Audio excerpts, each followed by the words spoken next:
Well, I'm here with Brad Ross, race director of the River City Bicycles Cross Crusade. I hear that it is one of the top events in the world for cyclocross.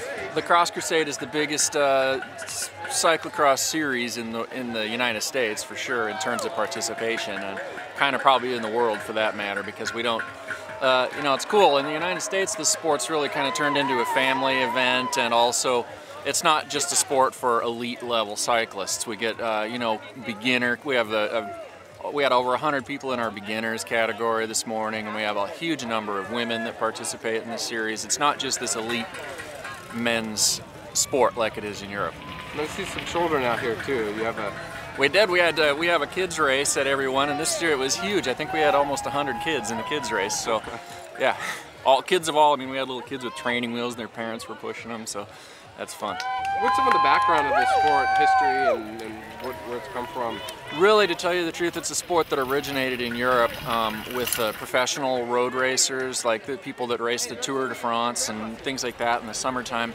In the wintertime, they're just kind of looking for something to stay in shape and also work on their technical ability, their ability to handle their bike. And so they came up with this sport because it involves a lot of running and carrying your bike, and also you have to be a good bike rider. You know, you're on the dirt and you know, in kind of scary situations. Now I see that you've got pavement, you've got dirt. What is the typical makeup of a race?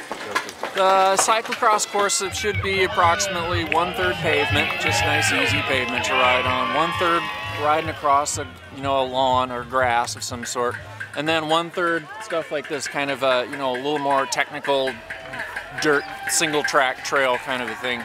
And sometimes in that situation we add a lot of parts of the course that you physically can't ride your bike on. You have to get off and run your bike, carry your bike on your shoulder sometimes.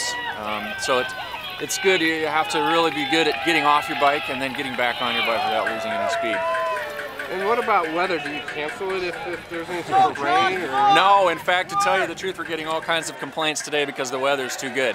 Cyclocross has gotten really famous for being kind of a foul weather sport. People really like coming out and getting muddy, and I don't know, it's like an excuse for an adult to act like a little kid. So they come out and get all muddy and then come back the next week and do it again.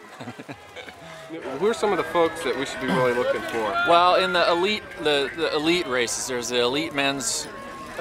Right now, I mean, well, these guys are good, don't get me wrong, but this is more of the citizen class races. But we actually have a pro women's race and a pro men's race. And in the women's race, we have one of the top females in the country. Her name is Rhonda Maza. She's participated in the World Championships the last 3 years in a row. And then in the men's race, the Cross Crusade has produced some of the top professional cyclocross racers in the country, like Eric Tonkin, who's here today, Barry Wicks, and Ryan Trabon. They're all Portlanders.